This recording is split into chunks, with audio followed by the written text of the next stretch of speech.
O problema da dor, capítulo 3. A bondade divina, epígrafe. O amor pode tolerar e o amor pode perdoar, mas o amor nunca pode ser reconciliado com um objeto não amável. Ele nunca pode, portanto, ser reconciliado com o nosso pecado, porque o próprio pecado é incapaz de ser alterado, mas ele pode ser reconciliado com a nossa pessoa, porque ela pode ser restaurada. Traherne, Centúrias de Meditações 2:30. Thomas Traherne, que viveu de 1637 a 1674, foi um poeta místico e clérigo anglicano. Sua obra Centúrias de Meditações foi só publicada em 1908. Capítulo 3. A bondade divina. 1. Qualquer consideração sobre a bondade de Deus imediatamente nos ameaça com o dilema a seguir. 2. Por um lado, se Deus é mais sábio do que nós, seu julgamento deve ser diferente do nosso com respeito a muitas coisas, e não menos acerca do bem e do mal. O que nos parece bom pode, portanto, não ser bom aos seus olhos, e o que nos parece mal pode não sê-lo. Por outro lado, se o julgamento moral de Deus difere do nosso, de forma que o nosso preto seja o seu branco, nada queremos dizer ao chamá-lo de bom, pois dizer Deus é bom, ao mesmo tempo que afirmamos que sua bondade é totalmente diferente da nossa, é realmente apenas dizer, abre aspas, Deus é não sabemos o que, fecha aspas. E uma qualidade totalmente desconhecida em Deus não pode nos dar base moral para amá-lo ou obedecer-lhe. Se ele não for, no sentido que damos a isso, bom, devemos obedecer. Se for o caso, apenas por medo, e devemos estar de igual modo prontos para obedecer a um demônio onipotente. A doutrina da depravação total, da qual se deriva a consequência de que, uma vez que somos totalmente depravados, nossa ideia de bem não vale simplesmente nada, pode assim transformar o cristianismo em uma forma de adoração ao diabo. 4. Escapar desse dilema depende de observar o que acontece nas relações humanas. Quando o homem de padrões morais inferiores entra na sociedade daqueles que são melhores e mais sábios do que ele e gradualmente aprende a aceitar os padrões deles, um processo que, por acaso, posso descrever com bastante precisão, porque já passei por isso. Quando fui pela primeira vez para a universidade, eu quase nunca tinha uma consciência moral, assim como um menino. Um leve desgosto pela crueldade e pela mesquinhez com relação ao dinheiro era o meu maior alcance. Sobre castidade, veracidade e autossacrifício, eu pensava como um babuíno pensa sobre música clássica. Pela misericórdia de Deus, fui parar no meio de um grupo de jovens, nenhum deles, aliás, cristão, que me eram suficientemente próximos em intelecto e imaginação para garantir uma intimidade imediata, mas que conheciam a lei moral e tentavam obedecer-lhe. Assim, seu julgamento sobre o bem e o mal era muito diferente do meu. Ora, o que acontece em um caso assim não é nem um pouco como ser solicitado a tratar como branco o que até então era chamado de preto. Os novos julgamentos morais nunca entram na mente como meros inversos, embora eles os invertam de julgamentos anteriores, mas como senhores que certamente são separados. Você não pode ter dúvidas sobre a direção em que está se movendo. Eles são mais parecidos com o bem do que os pequenos fragmentos de bem que você já teve, mas são, em certo sentido, a continuação deles. No entanto, o grande teste é que o reconhecimento dos novos padrões é acompanhado pelo sentimento de vergonha e culpa. A pessoa tem consciência de ter cometido um erro grave na sociedade para a qual é inadequada. É à luz dessas experiências que devemos considerar a bondade de Deus. Sem dúvida, sua ideia de bondade difere da nossa, mas você não precisa ter medo de que, ao se aproximar dela, será solicitada simplesmente inverter seus padrões morais. Quando a diferença relevante entre a ética divina e a sua aparecer para você, não haverá de fato nenhuma dúvida que a mudança exigida estará no sentido que você já chama de melhor. 5. A bondade divina difere da nossa, mas não é totalmente diferente. Distingue-se da nossa não como o branco no preto, mas como um círculo diferente. Um círculo perfeito difere da nossa tentativa de uma criança de desenhar uma roda. Mas quando aprender a desenhar, a criança saberá que o círculo que faz é o que ela estava tentando fazer desde o início. Essa doutrina é pressuposta nas Escrituras. Parágrafo 6. Essa doutrina é pressuposta nas Escrituras. Cristo chama os homens ao arrependimento, um chamado que não teria sentido se o padrão de Deus fosse totalmente diferente daquele que eles já conheciam e falharam em praticar. Ele apela ao nosso julgamento moral existente. Por que vocês não julgam por si mesmos o que é justo? Está em Lucas 12:57. No Antigo Testamento, Deus censura os homens com base nas concepções que eles tinham de gratidão, fidelidade e honestidade, e se coloca, por assim dizer, no tribunal diante das suas próprias criaturas. Abre aspas. Que falta os teus antepassados encontraram em mim para que me deixassem e se afastassem de mim? Isso está em Jeremias 2:5. 7. Depois dessas considerações preliminares, é seguro, eu espero, sugerir que algumas concepções sobre a bondade divina que tendem a dominar o nosso pensamento, embora raramente expressas em tantas palavras, estão abertas à crítica. 8.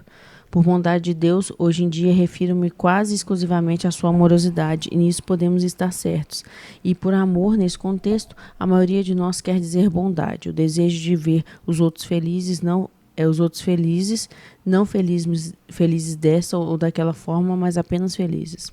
O que realmente nos satisfaria seria um Deus que dissesse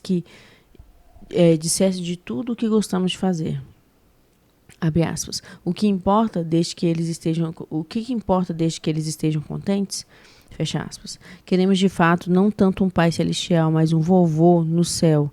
Uma benevolência senil que, como dizem, gostava de ver os jovens se divertindo e cujo plano para o universo era simplesmente que pudesse ser dito com verdade no final de cada dia. Abre aspas. Todos se divertiram muito.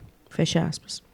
Não são muitas as pessoas, admito, que formulariam uma teologia exatamente nesses termos, mas uma concepção muito diferente, espreita no fundo de muitas mentes. Não pretendo ser uma exceção, gostaria muito de viver em um universo que fosse governado por essas regras.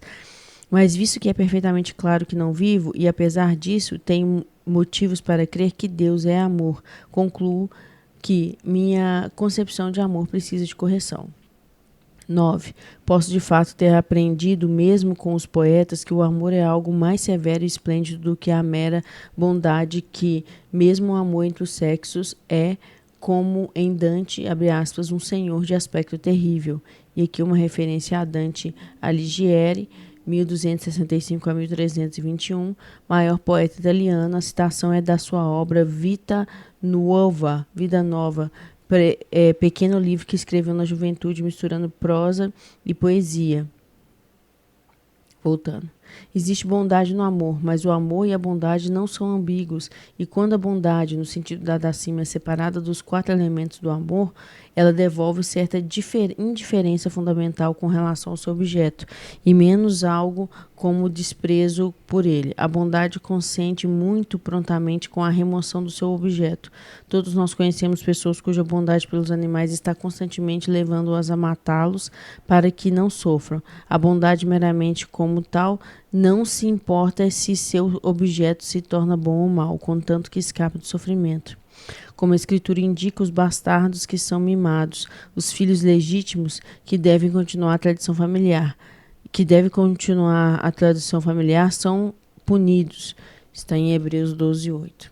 É para as pessoas com quem não nos importamos que exigimos felicidade, em quaisquer termos. Com relação aos nossos amigos, a quem amamos, nossos filhos, somos exigentes e preferimos vê-los sofrer muito do que ser felizes de maneiras contemptíveis e alienadas. Se Deus é amor, ele é, por definição, algo mais do que uma mera bondade, e parece com base em todos os registros que, embora frequentemente nos repreenda e nos condene, ele nunca nos olhou com desprezo.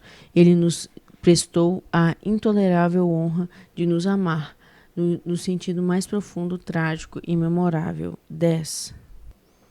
A relação entre Criador e criatura é naturalmente única e não pode ser comparada a qualquer relação entre uma criatura e outra.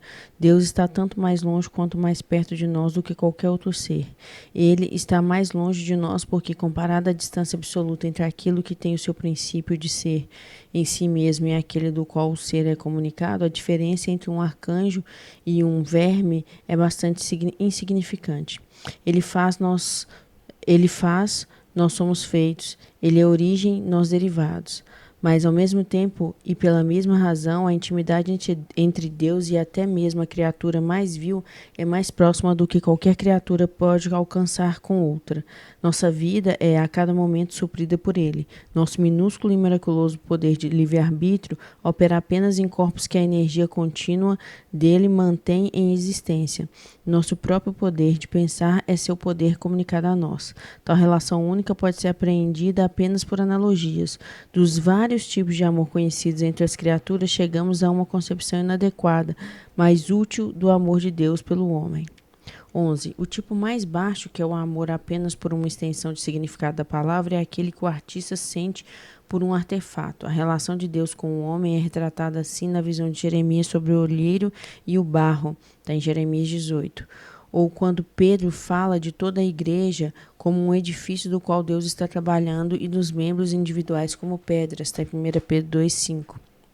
A alimentação dessa analogia é, sem dúvida, que no símbolo o paciente não é senciente e que certas questões sobre justiça e misericórdia que surgem pelo fato de as pedras estarem realmente vivas, portanto, permanecem sem ser representadas. Mas é uma analogia importante dentro de suas possibilidades. Somos não metaforicamente, mas de fato uma obra de arte divina, algo que Deus está fazendo e, portanto, algo com o qual ele não ficará satisfeito até que tenha certo caráter. Aqui, uma vez mais, deparamos com o que eu chamei de intolerável honra. Um artista não se esmera muito em um esboço feito à toa para divertir uma criança. Ele pode ficar satisfeito mesmo que o esboço não seja exatamente como pretendia que fosse. Mas com respeito ao grande quadro de sua vida, o trabalho que ele ama, embora de maneira diferente, tão intensamente quanto um homem ama uma mulher ou uma mãe ama um filho, ele terá problemas sem fim, e sem dúvida causaria problemas sem fim para a imagem se ela fosse senciente. Pode-se imaginar uma imagem senciente depois de ser rasurada e raspada e reiniciada pela 10ª vez, desejando ser apenas um pequeno esboço cuja feiura terminasse em um minuto. Da mesma forma, é natural desejarmos que Deus nos tivesse projetado um destino menos glorioso e menos árduo, mas nesse caso não estaremos desejando mais amor e sim menos. 12. Outro tipo é o amor de um homem por um animal, uma relação constantemente usada nas Escrituras para simbolizar a relação entre Deus e os homens. Somos o seu povo e rebanho do seu pastoreio, está em Salmos 100, verso 3.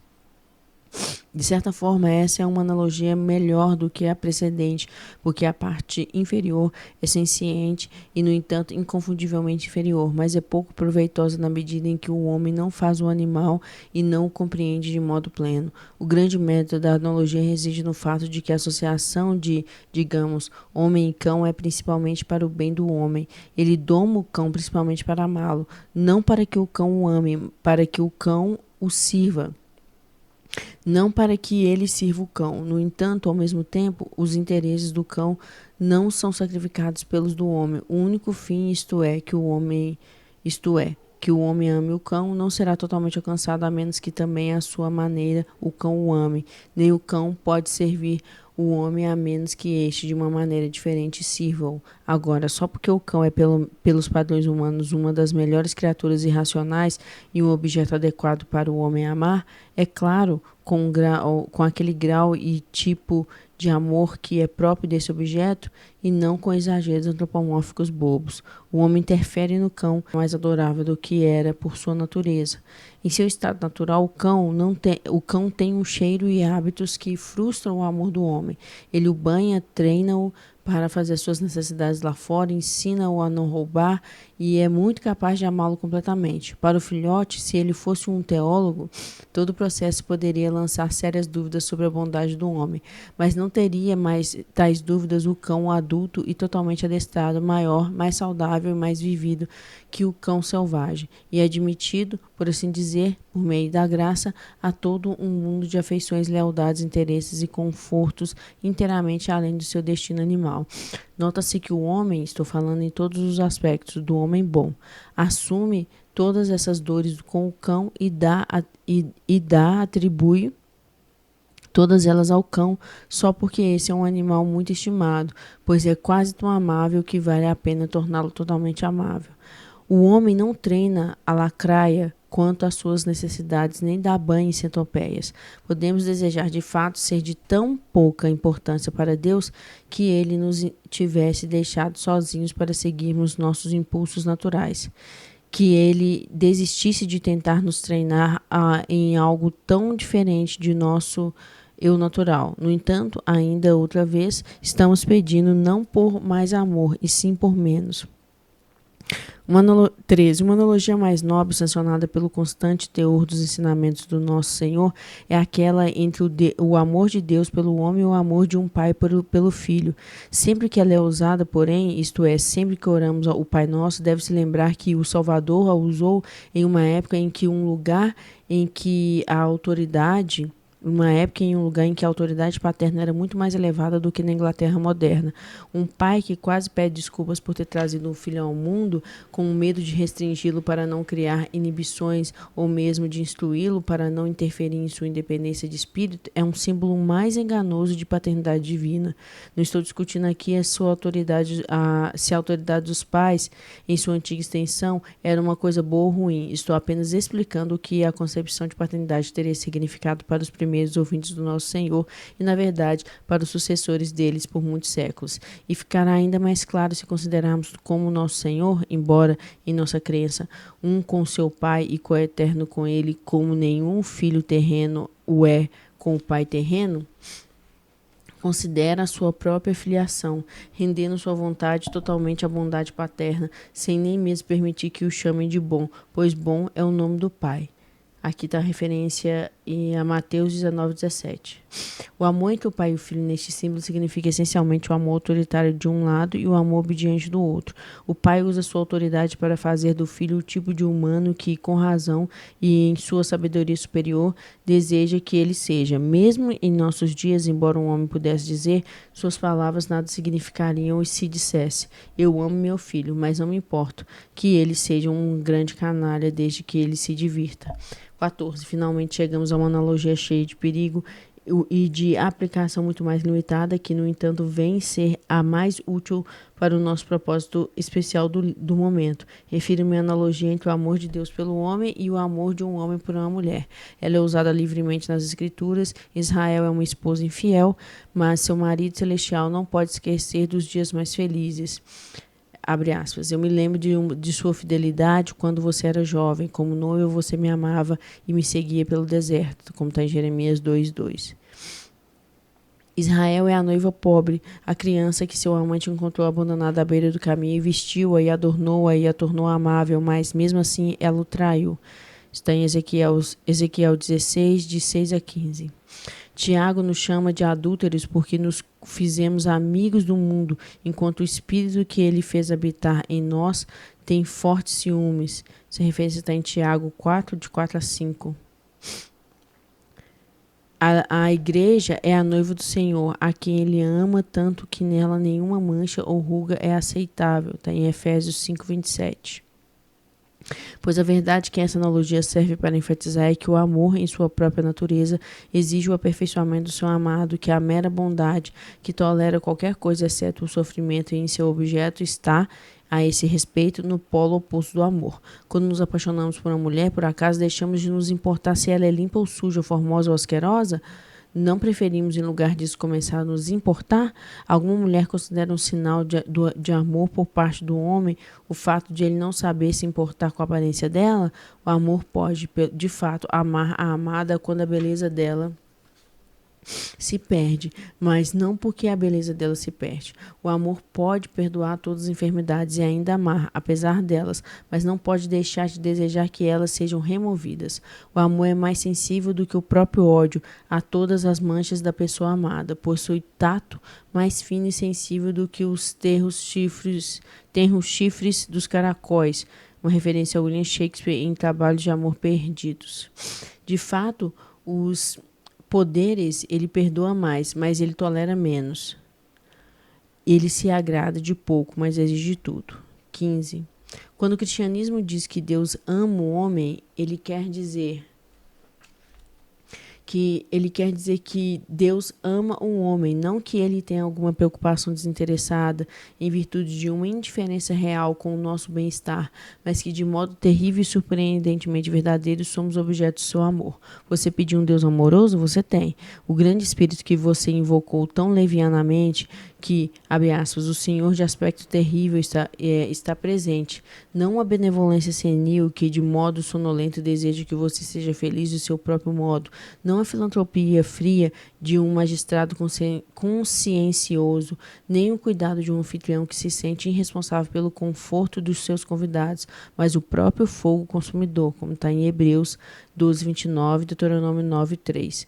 O amor que fez os mundos persiste com o amor do artista por sua obra e despótico como o amor de um homem por um cão, providente e venerável como o amor de um pai pelo filho, ciumento e inexorável, exigente como o amor entre sexos. Como deveria ser, eu não sei, ultrapassa a razão, ultrapassa a razão explicar por que quaisquer criaturas, para não dizer criaturas como nós, teriam um valor tão prodigioso aos olhos do seu Criador. Certamente é um fardo de glória não apenas além dos nossos méritos, mas também, exceto em raros momentos de graça, além de nosso desejo. Somos inclinados como as donzelas da antiga Pérsia a depreciar o amor de Zeus, como está em Prometeu o acorrentado de Ésquilo.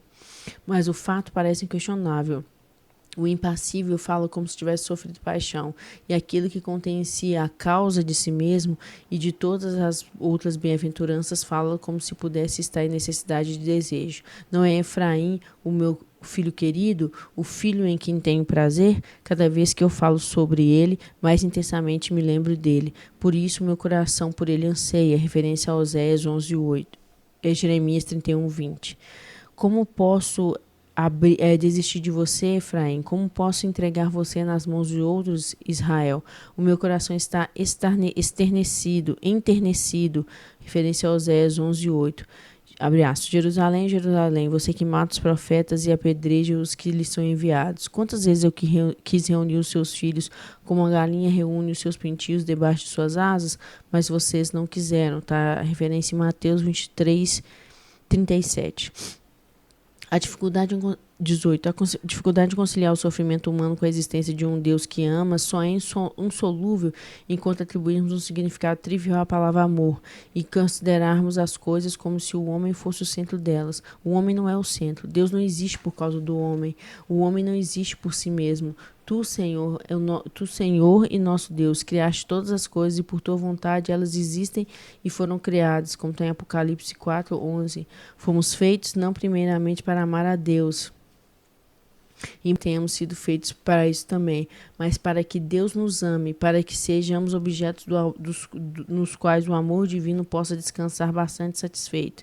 Pedir que o amor de Deus esteja contente conosco como somos é pedir que Deus deixe de ser Deus, porque Ele é o que é. O seu amor deve, pela natureza das coisas, ser impedido e repelido por certas manchas em nosso caráter presente, e porque Ele já nos ama, deve trabalhar para nos tornar amáveis. Não podemos nem mesmo desejar em nossos melhores momentos que Deus possa se reconciliar com nossas riquezas presentes.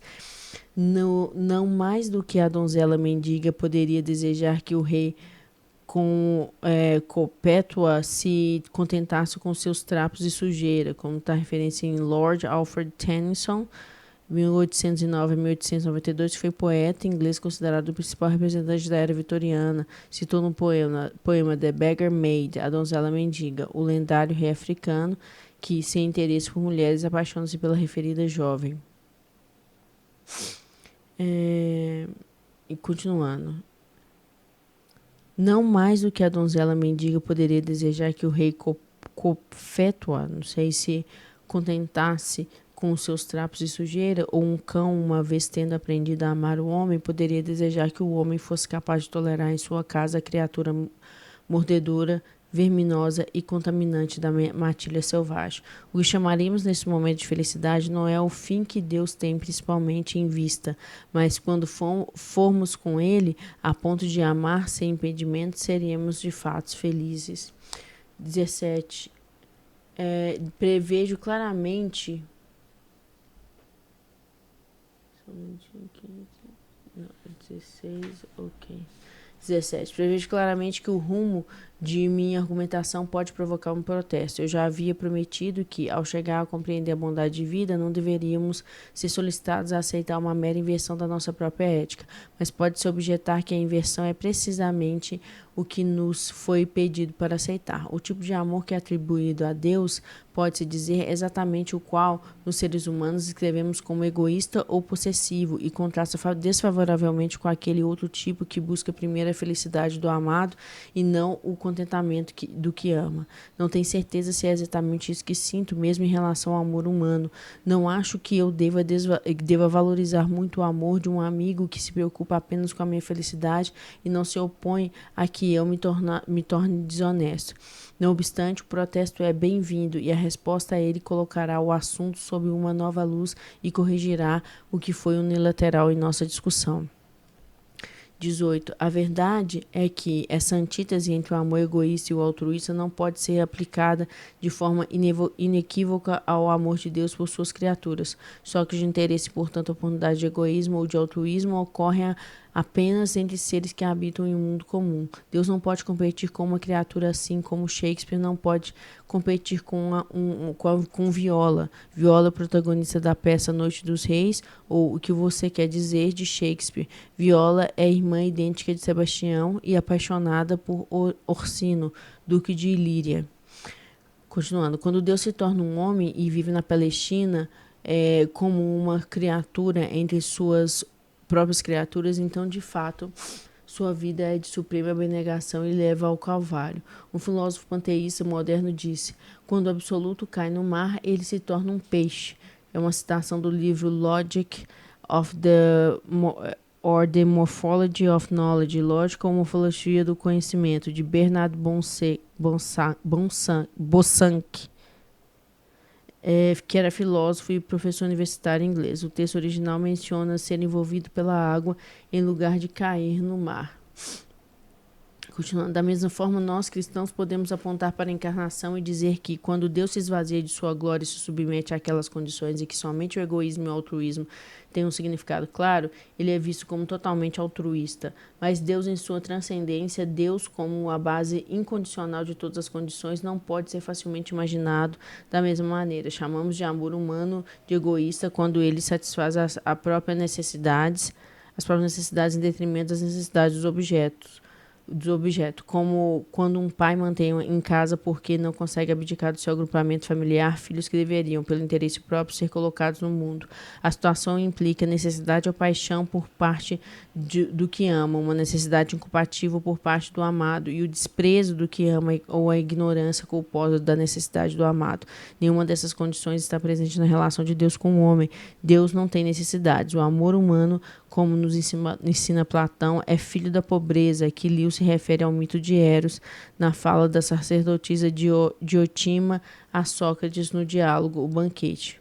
Continuando, de uma necessidade ou de uma carência, é causado por um bem real ou suposto em sua amada, o qual aquele que ama necessita e deseja, mas o amor de Deus, longe de ser causado pela bondade do objeto, causa toda a bondade que o objeto possui, amando-o primeiramente ao trazê-lo à existência e depois na real, embora derivada à moralidade. Deus é a bondade. 19.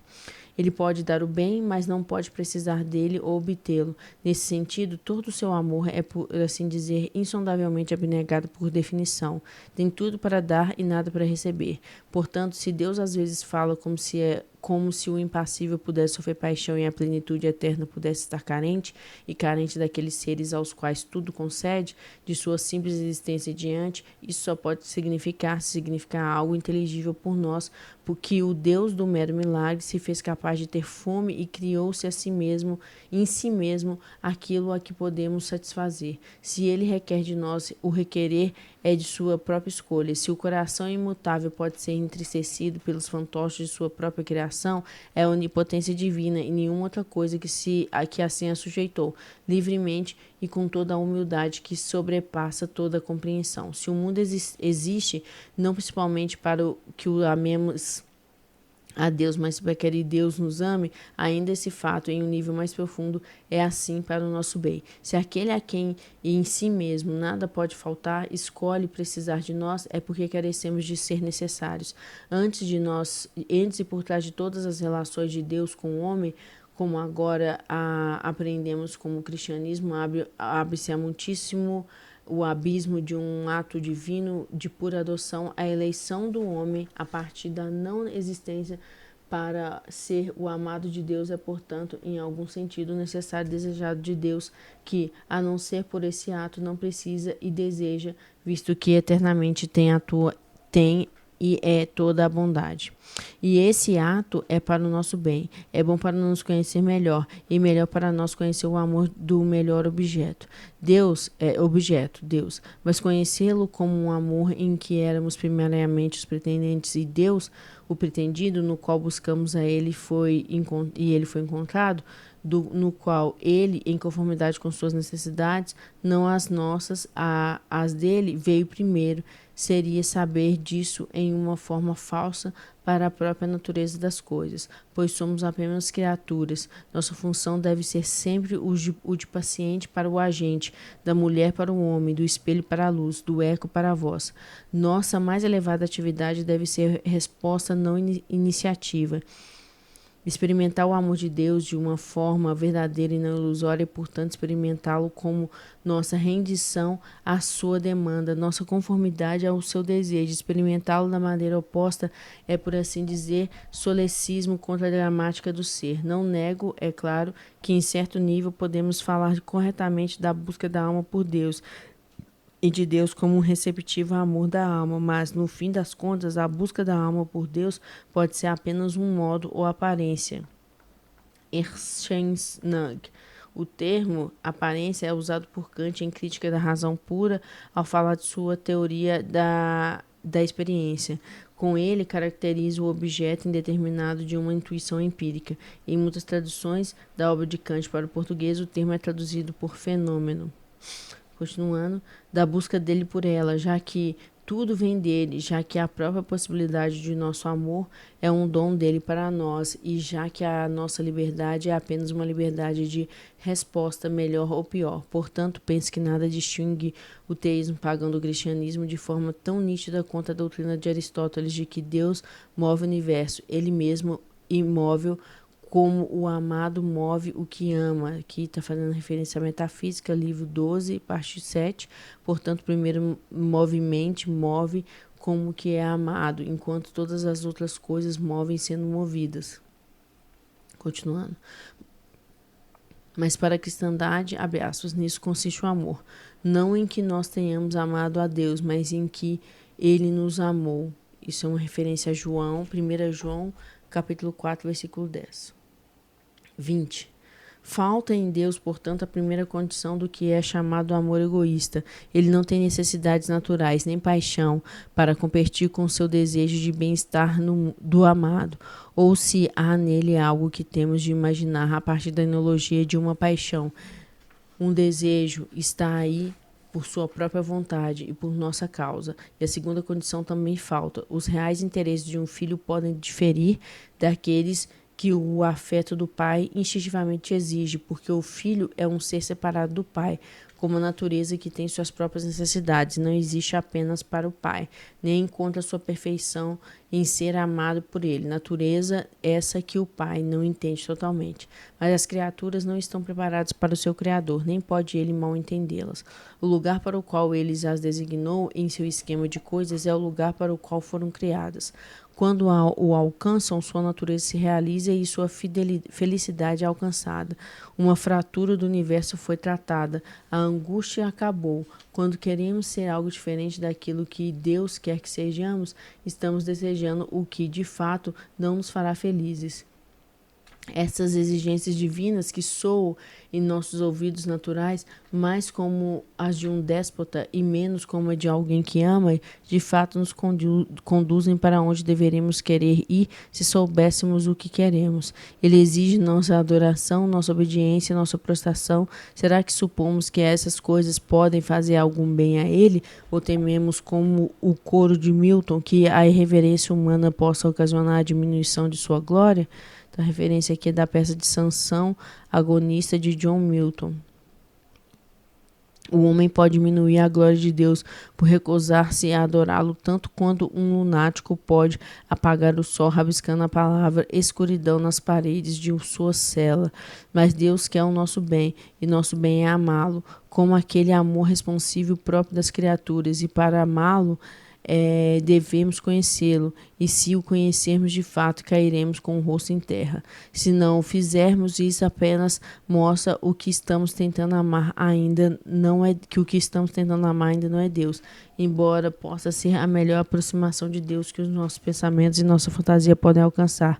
No entanto, o chamamento não é apenas uma prostração e admiração, é para refletir a vida divina, uma participação das criaturas nos atributos divinos, que está muito além dos nossos desejos presentes. Somos convidados a nos revestir do Senhor Jesus Cristo, como referência a Romanos 13, de 13 a 14, a nos tornar semelhantes a Deus, ou seja, gostemos disso ou não, Deus pretende nos dar aquilo de que precisamos, não o que agora pensamos que queremos. Uma vez mais, ficamos constrangidos com a intolerável gentileza, por meio de muito amor, não de pouco. 21. No entanto, talvez mesmo essa visão esteja aquém da verdade. Não é simplesmente que Deus nos tenha feito arbitrariamente de forma que Ele seja o nosso único bem. Em vez disso, Deus é o único bem de todas as criaturas, e por necessidade cada criatura deve encontrar seu bem naquele tipo e naquele grau de fruição de Deus que é próprio da natureza de cada um. O tipo e o grau podem variar com a natureza da criatura, mas a possibilidade de haver qualquer outro bem é um sonho ateu. George MacDonald, em uma passagem que eu não consigo encontrar agora, apresenta Deus dizendo aos homens: vocês devem ser fortes com minha força e abençoados com a minha bênção, pois não tem outra coisa para lhes dar. O trecho se encontra no romance Annals of a Quiet Neighborhood, Anais de uma Vizinhança Sossegada, capítulo 30.